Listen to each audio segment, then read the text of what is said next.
All right, guys, welcome to another episode of the Better by the Numbers podcast presented by Life Metrics. We're here at the third annual Roundtable of Longevity Clinics. I'm here with Gary Allen. Gary, can you tell us what you're doing in the longevity space? Absolutely. So I've worked in the longevity space as a strategic consultant and doing branding and messaging for about 12 years. And my wife and I decided that I had partly an entertainment industry background, and my wife was in the entertainment industry as a performing artist for her whole life. Nice. Okay. And there's the power of the arts of film and recording artists is so enormous and has such potential to actually enlighten society as to what's really going on in the longevity space. So we created a nonprofit foundation called the Alliance for Longevity Science, Arts, and Entertainment. And what we're doing is we're connecting the creative community with longevity science and longevity scientists. In fact, we're bringing Hollywood showrunners and writers and directors to the Buck Institute and into the labs where they can actually meet with the scientists and understand what's the truth of what's being developed. So that way they can see not only the progress, but the potential, and they could have a vision that is not only grounded more authentically in the reality of what's being developed, but they could see a trajectory of an optimistic future of where this can take us in alleviating the chronic diseases of aging. So they could tell the story and kind of curate it in story form to the masses by means of entertainment, kind of, right? Exactly. Okay. I mean, it's ultimately up to them what kind of stories they want to tell. Right. There's obviously, drama requires conflict. Right. Yeah. It's very common for them to look for like the worst case scenario and things, but at least having an understanding of what's actually happening. It gives them the tools and the language to, potentially have some of these technologies as set pieces or plot points, not necessarily like the evil machinations of a mad scientist who's trying to take over the world domination. Right. So. Okay. I guess, when did you start the foundation? When did you start getting into this line of work? We officially launched about a month ago, and we're organizing events. We're starting to develop projects with cultural institutions to help educate the public through the arts into like what is longevity science, what are the hallmarks of aging and whatnot. We're also initiating research into the field of perceptions of longevity science, and especially in popular media.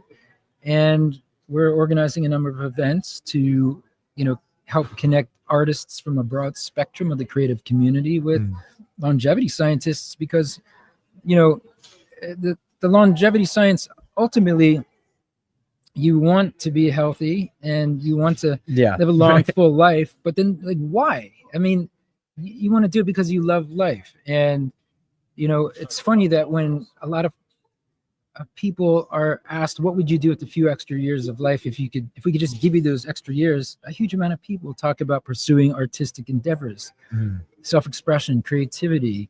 So you're saying like that kind of bridges the gap a little bit of the longevity scientists and the creative community. Exactly. Right. That's it's kind of the same goal, right? It's shared. It's like the why. Why do you want to live? I mean, you could be a robot and right. I want to exist. Or you could be like, I want to experience life. I want to participate in life. I want to, make a dent in the world. It's the richness of the experience. And that's something where the arts, think of the most impactful films you've ever seen that have brought you to tears, or had you jumping out of the seat, or television shows, even sporting events, like all these things that connect with the emotion so powerfully. It's the essence of being a human, and that really differentiates us from just being molecular machines that Can you talk about a little bit about your entertainment experience and how it actually how you landed into the longevity space through the entertainment experience? So I originally moved to Los Angeles in 2001 to be a writer-director. Nice. Okay. And follow that dream, like leaving your hometown exactly. and going to LA. Nice. It's a challenge. It's a challenging industry. And I did. I shot a documentary, and I did short projects and indie projects, and worked with other people. And I actually started a production company that I had for 9 years, and we did music videos and day of shoots and Okay. independent films and things like that. And I was working on a script where I needed to essentially rejuvenate one of the characters, and I was like, okay, how am I gonna do this? How am I Right, gonna yeah. approach this, as a writer? So I started doing an enormous amount of research, and I discovered what was basically the nascent longevity field at the time. Aubrey de Grey, who's one of the early biogerontologists, who was really out there shouting into the wind originally, Right. like, hey, this is something that we should be doing and that we can be doing.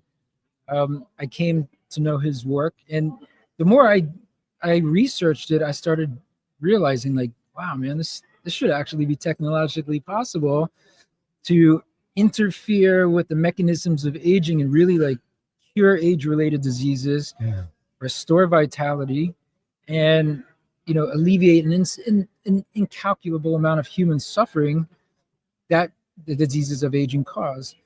And in doing that, I reached out to I saw Aubrey speak live, Okay. and I was like, I love what you're doing. I want to Right. get involved with it. That's awesome. He's like, well, speak to our outreach coordinator, Maria.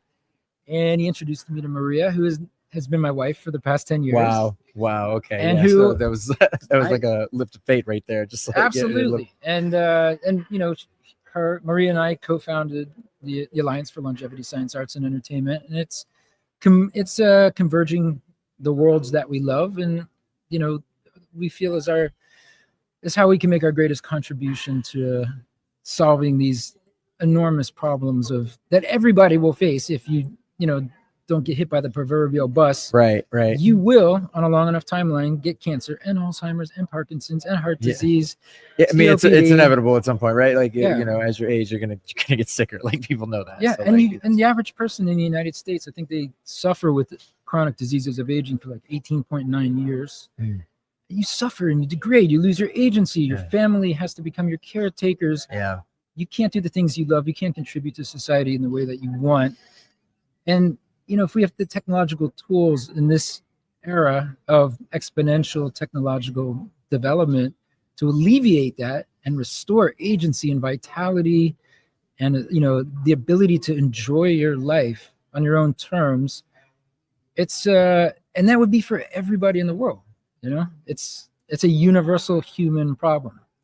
So it's man, it's profound, but also I'm interested in like how are you getting across like the messaging that your artists or the entertainers need to create in order to put this at the forefront, like to put longevity, like basically the research that longevity is doing at the forefront. How are they creating the stories? How are they Sure. curating it? Because there's a lot of I talked to my last guest. He was telling me how there's a lot of, it seems like, snake oil, right, when they're selling you Huge something. amount. Right. So how do you make sure that doesn't happen? How do you make sure that they're like sending Right. the right message? But ironically, the whole snake oil issue is one of the core challenges to overcome with regards to the entertainment industry. And the reason why is because for time immemorial, people have been offering cures for all these diseases, and it's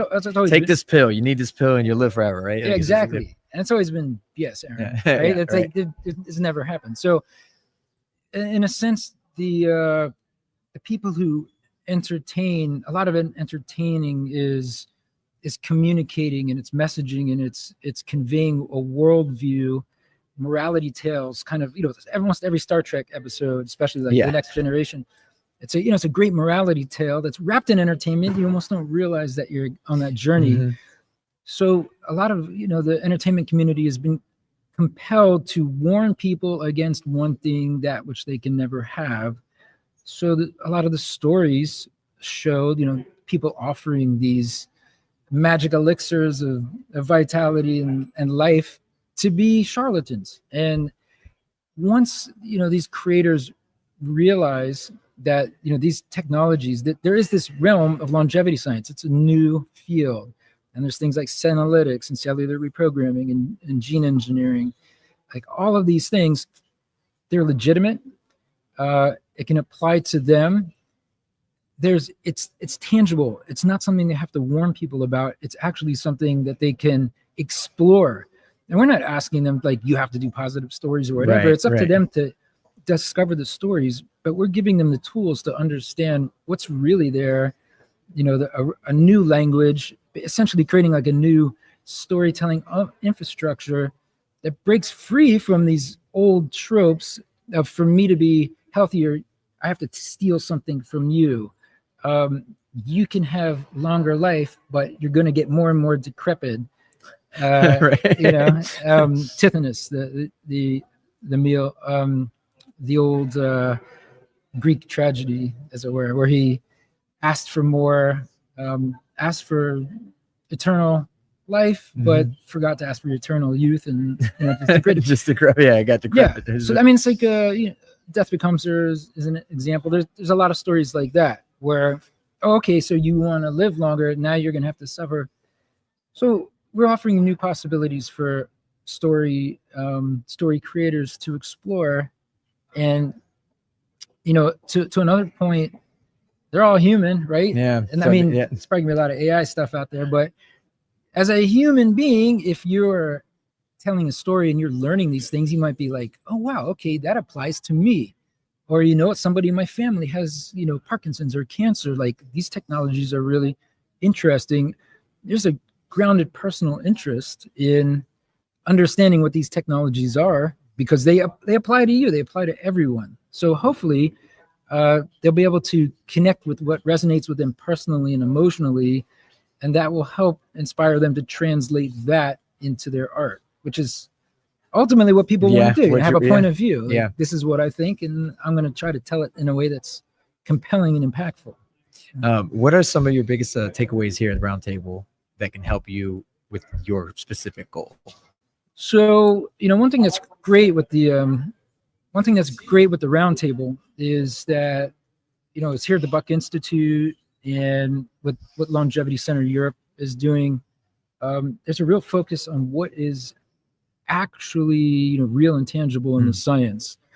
So, it becomes very clear when you have all these different people in the ecosystem how important it is to have a common, I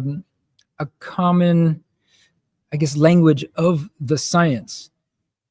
And the reason is that, especially in a world where there's so much snake oil and there's all this hype and misleading claims and all these tropes, science is like a lighthouse in the fog. It's the one thing that cuts through. Like, this is what's clinically proven. Yeah, this is the reality. BS, basically. Yeah. So. Exactly. So, I feel like what's happening here at this conference, all of these clinics and everyone who's here is desiring to, connect with cutting edge science, what is actually tangible and proven, and, make that accessible to people. So instead of just being this dream of like, oh yeah, like these rats got to benefit from this, like, hey, you know what? Come to our clinic and you can actually benefit from these things which have been clinically shown to improve your health, improve your life. So that's one thing. And then, just everybody communicating, the whole point of, I'll say foundation, right. It's the highest level of communication. It's important for people to come together from divergent backgrounds and really connect around this and have a dialogue, understand each other.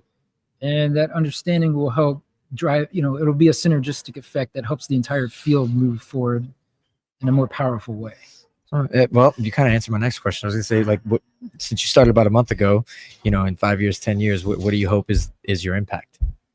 So, I mean, the ultimate, like, how would you know if you've succeeded? Right. I mean, the ultimate, how would you know if you succeeded with almost any project? Basically. Is like, we don't need to exist anymore. Yeah.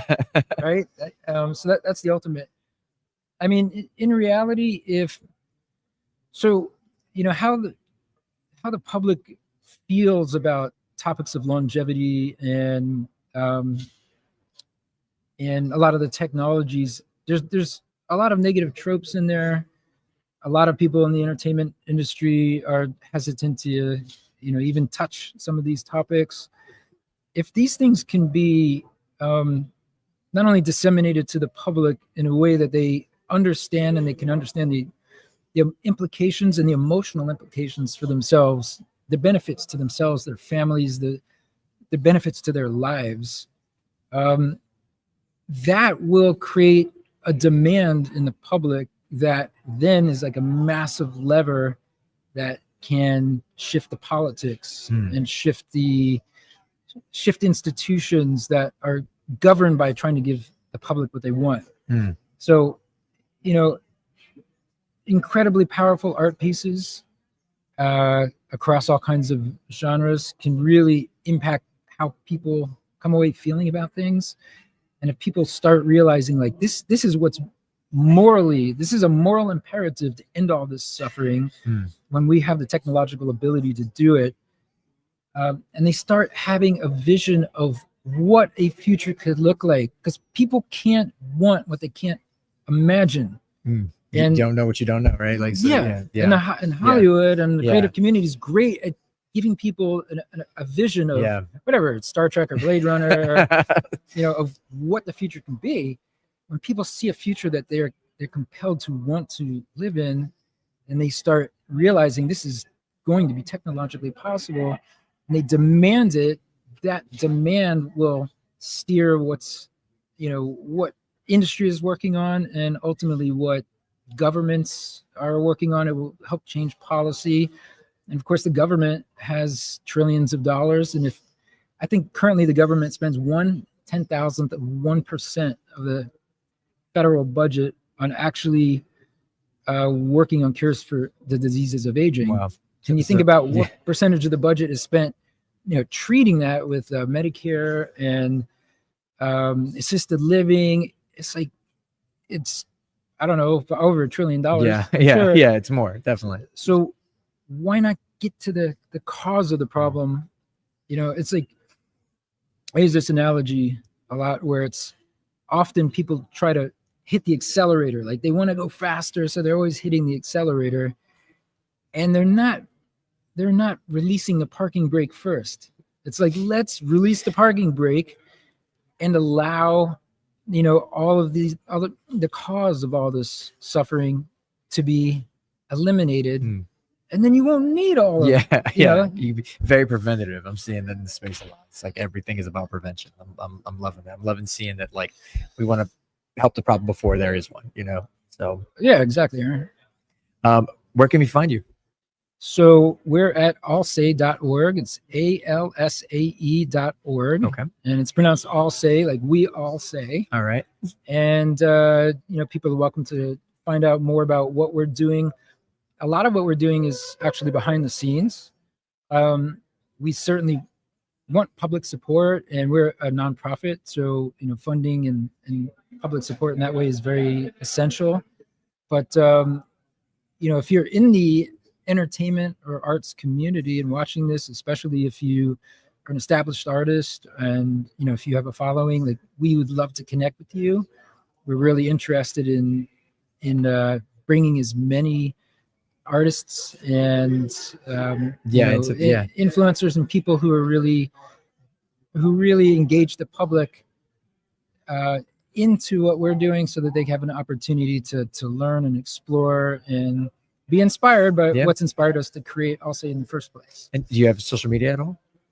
We have social media. Yeah. We do. So we're on LinkedIn and Facebook and all the usual channels. Gotcha. Just checking. So, but like I said, we did launch just about a month ago, so we're still developing our channels, and we would certainly encourage people to follow us, and feel free to comment and share and spread the word, and hopefully we can act as a big lever and a big catalyst and help everybody help get the messaging right. Yeah, exactly. For sure. Perfect. For sure. All right, guys. Gary Allen here at the Better by the Minute podcast at the 3rd annual Roundtable of Longevity Clinics. Thank you again for tuning in. Thanks. By the way, same